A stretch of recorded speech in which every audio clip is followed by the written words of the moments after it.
السلام عليكم ورحمة الله وبركاته. اللهم صل وسلم وبارك على سيدنا محمد وعلى آله وصحبه وسلم.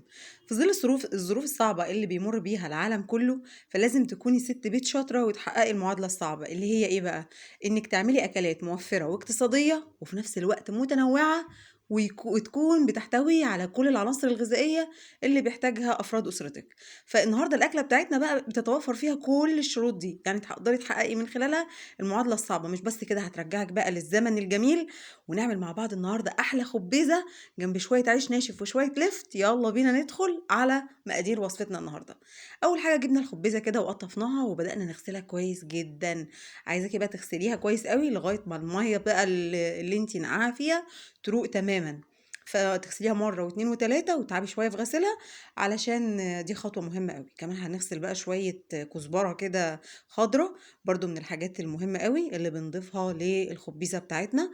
وهنضيف لها بقى شوية حاجات كده تجنن علشان تكملي بجد العناصر الغذائية بتاعتنا اللي هنعملها النهاردة. طبعا الخبيزة والخضار اللي هنحطه كل دي أملاح معدنية وفيتامينات مهمة قوي قوي قوي. إلى جانب إن الخبيزة فيها عنصر الحديد، غنية جدا جدا بعنصر الحديد. يعني لو عندك أنيميا ما تقلقيش خالص، الخبيزة هتعالجها لك وبشدة. ولو انت كمان ام مرضعة، بعد اكلة الخبيزة دي ما شاء الله مضرة جدا جدا للبن بالنسبة للمرضعات. غسلناها وهنحطها بقى كده عشان تصفي ميتها، على ما نغسل بقية الخضار بتاعنا. ما شاء الله كمية خبيزة حلوة قوي. هنعملها على طريقة بقى مش مامتي بس، لا، على طريقة جدتي بإيد مامتي. فتخيلوا بقى الجمال، يعني حاجة كده من عبق التاريخ.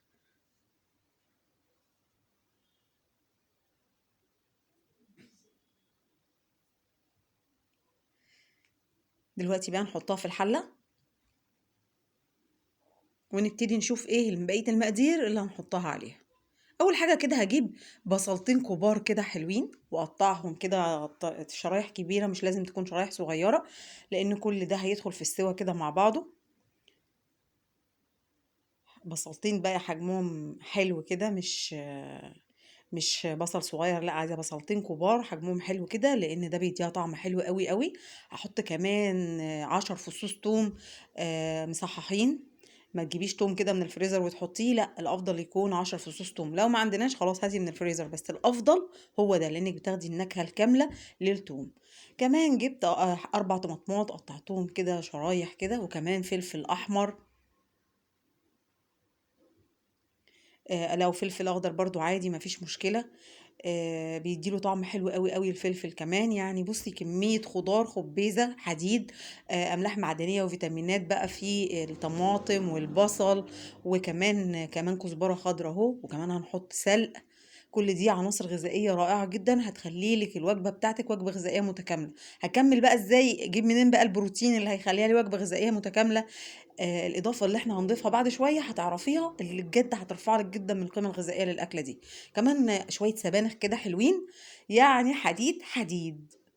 لو في أنيميا كل ده راح. كل ده بقى على النار، وهسيبه مع كوباية مية لغاية ما يدخل في السوا ويبقى بالكيفية دي. كل الحاجات اللي أنا حطاها خلاص استوت وبقت زي الفل. تعالي بقى دلوقتي نشوف الخطوة اللي بعد كده. خدها بقى كلها كده على الخلاط، اضربها ضربة كده محترمة، وبعدين نحطها على النار. دلوقتي بقى هنعمل ايه بقى؟ دلوقتي هي انضربت اهي وبقت بيوريه خالص، جاهزة كده للخطوة اللي بعد كده. دلوقتي بقى انا عندي الفريك. بتجيبيه اللي هو الكسر بتاع الذرة، يعني لما الذرة يبقى مدشوش كده يبقى يعمل لي الفريك. وده عنصر مهم جدا جدا في عمل الخبيزة. كمان بيزود لي القيمة الغذائية بتاعتها بشكل كبير جدا. والخبيزة يعني شوية فريك حلوين كده عليها. فأنا جبت ربع كيلو كده من الفريك، وابتديت أنقيه اتنقى وبقى زي الفل أهو. لكن الحاجات البني اللي انت شايفاها دي عبارة عن القشر بتاع الذرة. هناخد بقى الفريك بتاعنا كله ونغسله دلوقتي في المية، وعلشان القشر ده كله ينزل في المية، وتفضلي تغسلي فيه لغاية ما المية تروق خالص.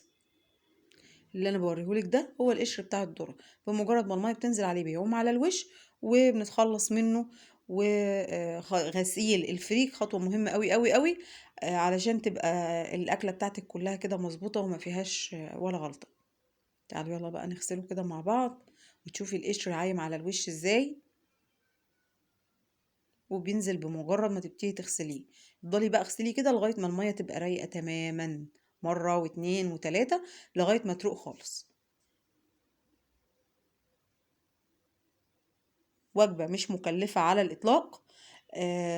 الخبزة موجودة دلوقتي وبكثرة لأن ده الموسم بتاعها، فنقدر نعملها. وهتبقى وجبة يعني حاجة كده من التنويع علشان الولاد. دي بقى الإضافة اللي هتشتغلي على البروتين اللي هو إيه بقى؟ شوية شوربة. طب يعني أنا لازم أبقى سالقة لحمة عشان يبقى عندي شوربة؟ لا خالص والله يا فندم، احنا ممكن نجيب ماسورة كده. احنا قلنا بقى خلاص احنا في ظروف اقتصادية صعبة جدا، فمش بالضرورة ان انا لما اعمل أكلة زي دي يكون جنبها لحمة. فانا هروح اجيب ماسوره وهروح سلقاها على النار تعمل لي احلى شوربه، وشكلها يجنن وبتبقى دسمه جدا جدا.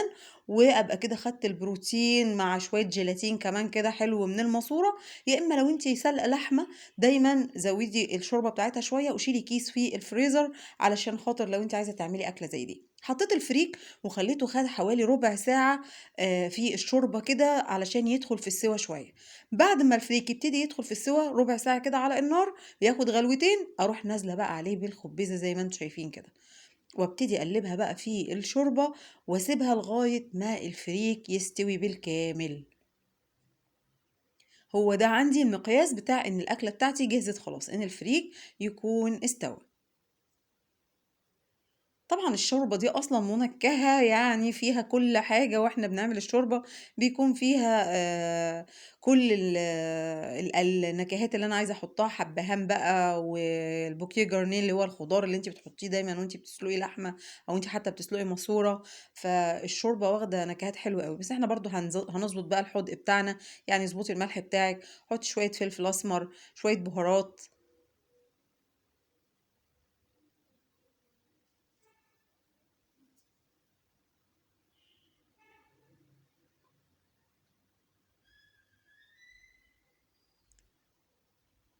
بُصّوا الفريك بقى جواها كده، نسيبها بقى كده على النار، مش هتاخد كتير، يعني حوالي نُص ساعة وهتكون جاهزة على ما الفريك بتاعنا بس يستوي. دوقي بقى كده عشان تضبطي الحُدْق بتاعِك، عشان لو محتاجة ملح تضيفي لها الملح بتاعها. ما أظن لمّا تشوفيها كده ما تحسيش إن هي دي اللي كانت مجموعة خضار كتير من شوية، بس حاجة كده مغذية، مغذية، مغذية.